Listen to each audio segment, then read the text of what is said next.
Good morning दोस्तों। आज है 17 दिसंबर और 17 दिसंबर से जितने भी मोस्ट करंट अफेयर के क्वेश्चन होंगे 10 आज उनके बारे में हम डिस्कस करेंगे और सारे ही उनके बारे में फैक्ट के बारे में जानेंगे।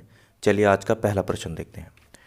आज का पहला प्रश्न है, हाल ही में किस राज्य में देश की पहली हरित आधारित माइक्रोग्रिड परियोजना की शुरुआत की गई है? इसका सही आंसर हो जाएगा आंध्र प्रदेश। आंध्र प्रदेश में भारत की पहली हरित हाइड्रोजन आधारित माइक्रोग्रिड परियोजना की शुरुआत की गई है। इसके बारे में देख लेते हैं। यह दुनिया की सबसे बड़ी और भारत की पहली हाइड्रोजन आधारित माइक्रोग्रिड परियोजना है। इसे सरकारी कंपनी एनटीपीसी द्वारा शुरू किया गया है। इसके माध्यम से सौर ऊर्जा से हाइड्रोजन को ठोस अवस्था में संग्रहित किया जाएगा।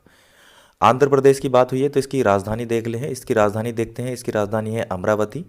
गवर्नर है विश्वभूषण हरिश्चंद्र और चीफ मिनिस्टर हैं वाई एस जगनमोहन रेड्डी। इसकी स्थापना हुई थी 1 नवंबर 1956 को। नेक्स्ट प्रश्न देखते हैं आज का। 15 दिसंबर 2021 को पहली बार राष्ट्रीय स्तर की खेलो इंडिया महिला हॉकी लीग अंडर 21 का उद्घाटन कहाँ किया गया है? इसका सही आंसर हो जाएगा मेजर ध्यानचंद स्टेडियम, नई दिल्ली में। तो पहली राष्ट्रीय स्तर खेलों की ये शुरुआत की गई है।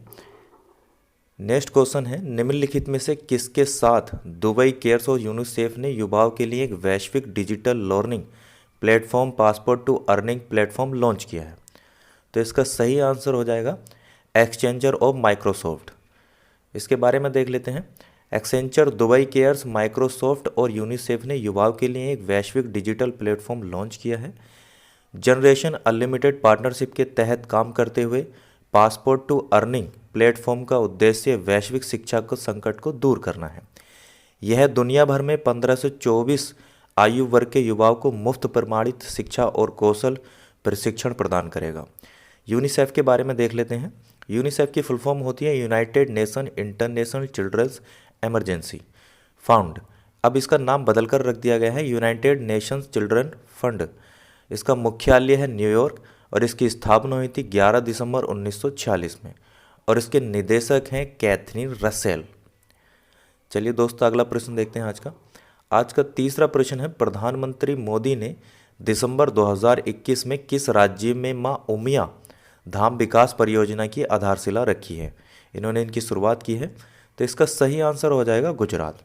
गुजरात में इन्होंने इसकी आधारशिला रखी है। इसके बारे में देखते हैं।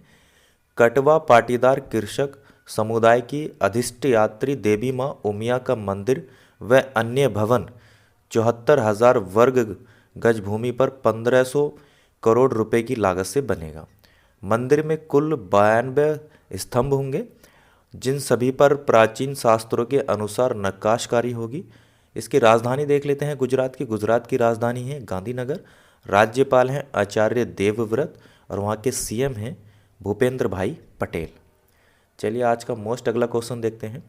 हाल ही में कौन सा देश भांग की खेती और उपयोग को वैध बनाने वाला पहला भारतीय यूरोप देश बन गया है? तो इसका सही आंसर हो जाएगा माल्टा। माल्टा आपका यूरोप में पहला देश बन गया है। इससे पहले भी कुछ देशों ने लागू कर रखा था। इसमें देखते हैं यूरोपीय देश माल्टा में लागू नए नियमों के मुताबिक 18 वर्ष और उससे अधिक आयु के लोगों के लिए 7 ग्राम तक भांग वैध होगी, यानी वो 7 ग्राम हमेशा रख सकते हैं। नागरिकों को घर पर 4 भांग के पौधे उगाने की अनुमति होगी, यानी प्रत्येक प्राणी अपने घर में 4 पौधे उगा सकता है, जिसमें सूखे उत्पाद का 50 ग्राम तक भंडार किया जा सकता है। यानी अगर भांग सूखा ले तो घर में 50 ग्राम तक रख सकता है। माल्टा बहुत ही एक छोटा सा देश है। इसके बारे में देखते हैं। इसकी राजधानी है वेलेटा और मुद्रा है यूरो। नेक्स्ट प्रश्न है, यूनेस्को ने किस राज्य की दुर्गा पूजा को सांस्कृतिक विरासत का दर्जा दिया है? तो इसका सही आंसर हो जाएगा पश्चिम बंगाल। पश्चिम बंगाल दुर्गा पूजा को सांस्कृतिक को यूनेस्को ने इसको विरासत का दर्जा दिया है। संयुक्त राष्ट्र संघ की कल्चर यूनिट यूनेस्को ने पश्चिम बंगाल दुर्गा पूजा को हेरिटेज लिस्ट में शामिल किया है। आपको बता दें कि भारत 4 वर्षों के लिए यूनेस्को विरासत में समिति का सदस्य है। यूनेस्को के बारे में देखते हैं। The United Nation Educational Scientific and Culture organisation.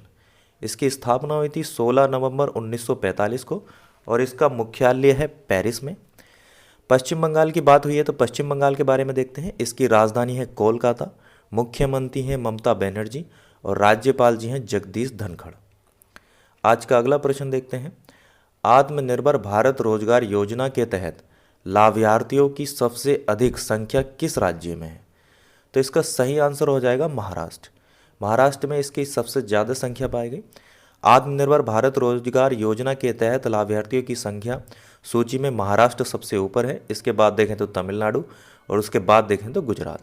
इस योजना को नवंबर 2000 में लागू 2020 में रोजगार को बढ़ावा देने और आत्मनिर्भर भारत पैकेज 3.0 के तहत कोविड-19 रिकवरी चरण के दौरान नए रोजगारों के अवसरों के सृजन को प्रोत्साहन करने के उद्देश्य से लॉन्च किया गया था।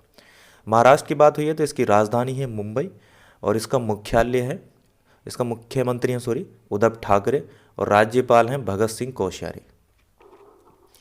आज का अगला प्रश्न है, हाल ही में धनरेखा योजना किसने शुरू की है? तो धनरेखा शुरू की है LIC ने। इसके बारे में देखते हैं। भारतीय जीवन बीमा निगम ने धनरेखा नामक एक नई व्यक्तिगत बचत जीवन बीमा योजना शुरू की है। भारतीय जीवन LIC के बारे में देखते हैं। इसकी स्थापना हुई थी 1 सितंबर 1956 को। मुख्यालय है मुंबई में और इसके अध्यक्ष हैं MR कुमार। पहली भारतीय बीमा company oriental life insurance Calcutta थी और जो 1818 में थी। आज का अगला प्रश्न देखते हैं। प्राइड प्रेजुडिस एंड पंडित्री पुस्तक के लेखक कौन हैं? जी हाँ, इसके सही आंसर है डॉक्टर शशि थरूर। शशि थरूर के बारे में जानते हैं। पूर्व केंद्रीय मंत्री हैं और लोकसभा सांसद डॉक्टर शशि थरूर की 23वीं पुस्तक ये प्रेजेंट हुई है जिसका नाम है प्राइड प्रेजुडिस एंड पंडित्री। इन्होंने हैदराबाद में इसका विमोचन किया है। इस पुस्तक में 10 खंड हैं जिनमें से प्रत्येक विशेष विषय जैसे आधुनिक भारतीय इतिहास, भारतीय राजनीति आदि के लिए समर्पित है। इसकी स्थापना हुई थी 2 जून 2014 में। राजधानी है हैदराबाद। तेलंगाना की स्थापना हुई थी 2 जून 2014 में। इसकी राजधानी है हैदराबाद और वहाँ के गवर्नर हैं तमिल से सौंदर राजन और मुख्यमंत्री हैं के चंद्रशेखर राव। चलिए आज का अगला प्रश्न देखते हैं। भारत में विजय दिवस प्रतिवर्ष कब मनाया जाता है? सही आंसर है 16 दिसंबर को इसका विजय दिवस मनाया जाता है भारत में। इसके बारे में देखते हैं। भारतीय फौज ने साल 1971 में 16 दिसंबर के दिन पाकिस्तानी फौज को बुरी तरह हराया और पाकिस्तान से बांग्लादेश को आज़ाद कराया। इस युद्ध के दौरान 93,000 पाकिस्तानी सेना के जवानों ने आत्मसमर्पण भी कर दिया था। तो उसी की खुशी में ये आपका विजय दिवस मनाया जाता है 16 दिसंबर के लिए।